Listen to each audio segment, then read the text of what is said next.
thank you all for coming out. I know, classes are pretty much canceled and stuff like that, and coronavirus and everything like that. But thank you for coming out for this one. We worked hard on this. We worked on like 5 days, working on shields and spears and stuff like that. So I hope y'all would enjoy this. Thank you so much. Good morning, everyone. I'll be presenting Tarteus and also reciting a few lines from his poem. So, a common good it is for the city and all its people, when a man stands astride among the forefighters, and holds firm unceasingly, and utterly forgets all thought of shameful flight, staking his life and steadfast spirit, and speaks heartening words to the man beside whom he is stationed. This is a man who proves himself good in war. Tarteus was an elegant Greek poet and also a military leader who composed works focused to boost the morale within Spartan soldiers during their sufferings post-First Messenian War in hopes of victory with the Second Messenian War.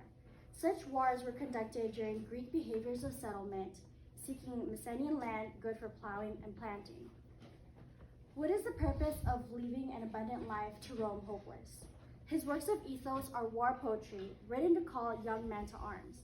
Tarteus uses themes of honor and glory, fear and shame, death and immortality to appeal to listeners, with reasonings that should such, quote, impetuous men of valor and the inconquerable race of Heracles find pride within dying for a cause of war. What is also interesting about Tarteus' work is that although glorifying being the forefront, he also highlights its dangers.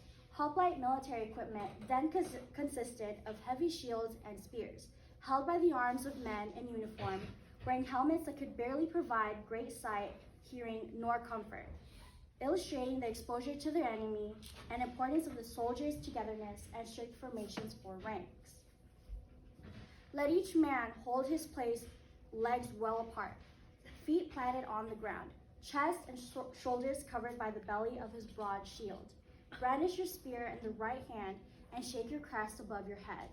Move in close to engage in hand-to-hand combat, set foot beside foot, shield against shield, crest against crest, helmets against helmet, chest against chest.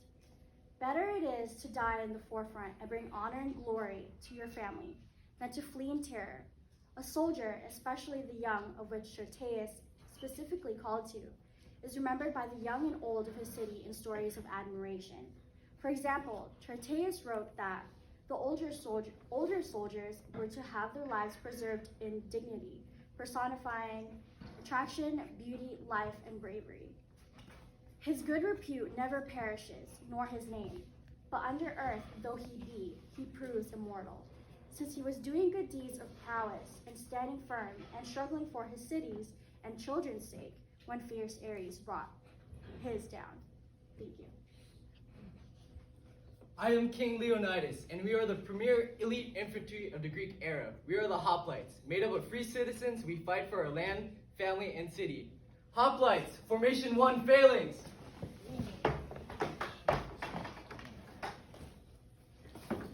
Hi, I'll be presenting on Archilochus. I was both a poet and a soldier from Paros, which is located in the Cyclades. All poems written by me were about my own feelings and personal experiences, and I am believed to be one of the first Greek poets to use iambic pentameter, elegy to express my feelings, and lyric poetry.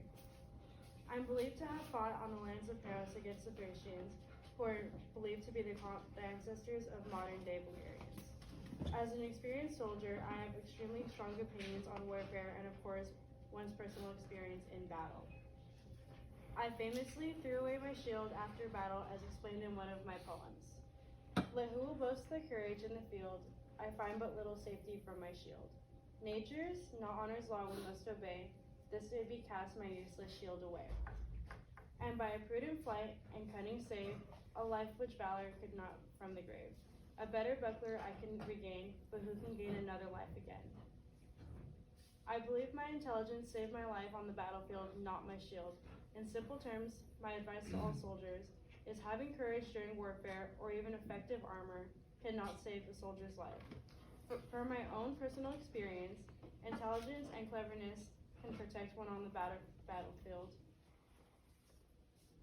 A soldier will always have the ability to get a better shield, but nobody can regain their life after losing it.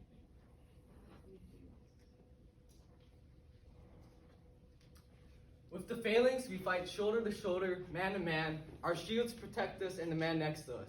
With the Phalanx, we are impenetrable from the front. We use our spears from above to stab those who come at us, and the shields protect us. Cavalry from the front die upon our Phalanx. However, there are a few weaknesses that come with the Phalanx. Made up of a concentrated amount of men, we are slow and immobile. If we move too far ahead without any rhythm, we will separate. Our flanks are also a problem, can easily be taken by the enemy infantry and cavalry. As hoplites, we hold our ground and march. Those who choose to fight us will die upon our spear. Formation 2, shield wall.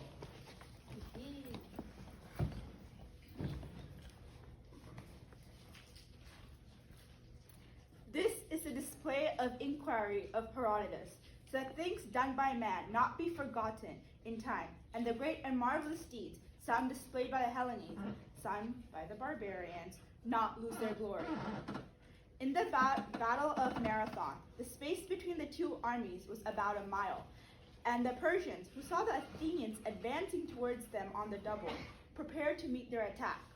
They assumed that the Athenians were seized by some kind of utterly self-destructive madness, as they observed how few of the Athenians were in number, and how they were charging toward them, with neither cavalry nor archers in support. They were the first of all Hellenes who knew of how to use a running charge against their enemies, as well as the first to endure the sight of the Persians' clothing and the men wearing it. These Athenians caught the Persians in a moment of weakness, as they attacked when there was little to no Persian horses.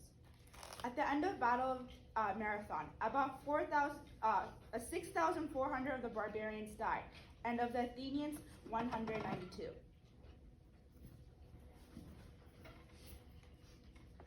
Our shields are our guardians. Made up of bronze, it protects us and the man behind him. Arrows, spears, swords, and rocks cannot penetrate our shields. Our designs are meant to terrify and connect to our homeland and to ourselves. The Gorgon is meant to strike fear, and the Chick-fil-A symbol right here it represents our hunger for battle. Formation 3, team.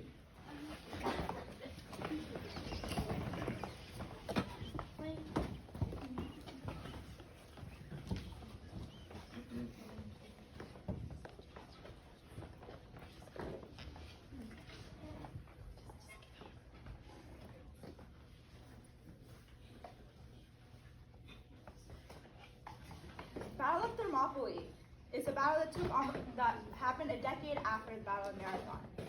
During this time, the Greeks knew that they are about to face death at the hands of the men who had come around the mountain.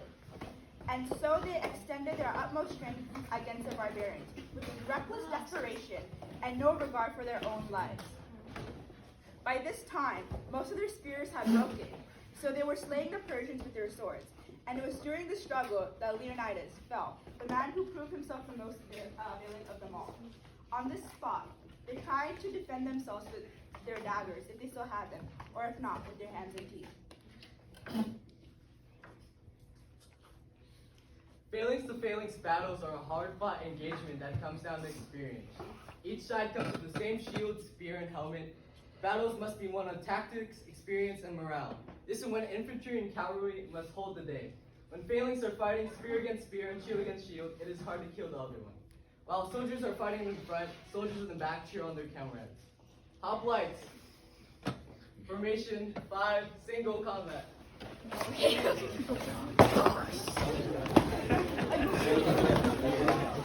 Today I'll be speaking as battle as well as reading poetry. As you can see, these men and women are fighting a battle today. For one, it's a fear. Perhaps it's because they find it beautiful. Some say a host of horsemen is the most beautiful thing on the black earth. Some say a host of foot soldiers. Some a fleet of ships. But I say it is whatever one loves. Love makes people do rather interesting things.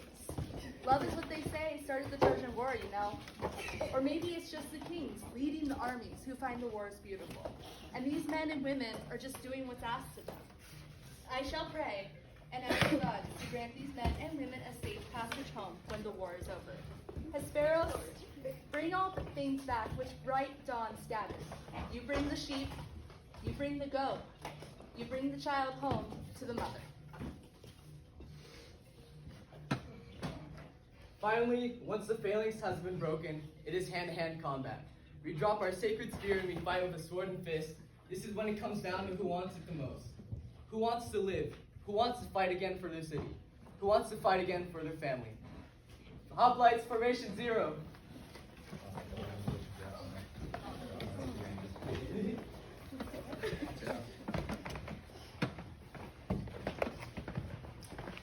And that pretty much concludes it.